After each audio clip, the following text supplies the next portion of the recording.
Okay, so this is The Sims Medieval. It's a little bit different than The Sims 3 or The Sims Supernatural or whatever expansion pack we're on, like Katy Perry. This one plays a lot differently. When you first start, you only have one choice or goal that you're supposed to be working towards, which is new beginnings.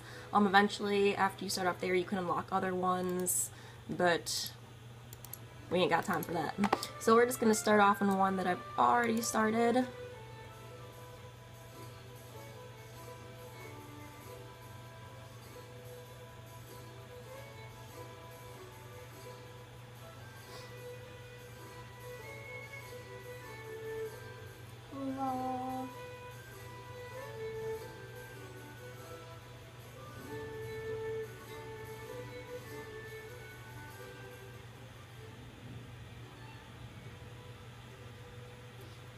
Alright, so you play as the Watcher, or more or less like the god of the Sims world.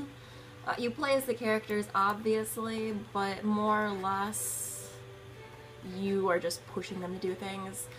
You cannot play as the civilians. Everyone kind of has a purpose. So you start off as like the king or queen, your choice. And eventually you build your way up. As you build your way up and earn more points or complete quests, you can open up more areas to unlock. For instance, you can open up churches. There's 2. Right now I only have 1. You can have a knight. You can have medicine. There's like the witch and the nurse. You can build things for your honor, like pavilions and whatnot. Okay, so when you start off playing, start off as a queen. Like I said, you follow quest lines, so they will give you certain options. You only have so many points to work towards. You start off with 50 points, and with those 50 points you take on quests. And once you earn a certain amount of quests, you unlock more stuff. Cool beans. Okay, so we're gonna play. So when you play and you pick a certain quest, there's only so many players that you can play as, and it will show you around here. It will tell you you can only play as, for this particular quest, you can only play as the queen, whereas if there's a fishing challenge, you can play whichever character you want, but you can't hop between any of the characters other than the ones that you're playing as. You can interact with other characters, just like you would in the normal Sims. You can fall in love, have kids, whatnot. Civilians you have no control over. Yeah, you can still woohoo them and whatnot, but nothing really. They're not really all that important. They just kind of exist. I just like throwing them to the barracks a lot. You can buy things for the whichever house that you're living in, whichever character. You can make things prettier, fancier, which you can just cheat and use the Rosebud code that works on every single Sims game, which I do. Shh, don't tell anyone. That's about it. So, in essence, what I'm trying to say, I guess, is it is a really cool game if you like RPG style like games that have quest lines rather than just free-for-all like the original Sims. You have certain objectives you have to meet. It's not just fun and games, go woohoo your neighbor 10 times because you can and then knock up the sister next door.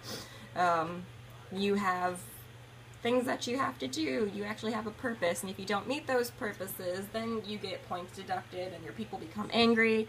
If you don't meet your responsibilities, things will happen. For instance, if you don't pass these things, they change every day. Then you will lower your points, and your mood will drop, and things can happen to your kingdom. For instance, people can get the plague, next door neighbors can hate you, like fellow kingdoms. You can annex other kingdoms, you can help other kingdoms, you can take over other kingdoms. It's really how you interact with other people. You still have logic points and whatnot like that. When you build a character, you give them certain characteristics. You have to pick a certain amount of good characteristics and a certain amount of bad characteristics. Over here, it's pretty easy to get around depending upon where you want to go. There's only so many places you can go. It's more like a split screen kind of view, so if you send someone somewhere, they kind of just disappear. Like if you send them into the forest, you just see them walk into the forest, you're not actually looking into the forest. And when you go to a house, all you see is a split screen of the house. You don't actually travel inside of it, that kind of view like you do in The Sims 3. But yeah, getting around is pretty easy. You can check out your achievements. There are plenty. As you can see, I haven't really gotten that far with this one, but yeah, all in all, it's a pretty fun game. I mean, it gets kind of repetitive after a while. There's only so many quests and only so many characters you can play as. I believe it's around 10 or 12. I don't remember for sure.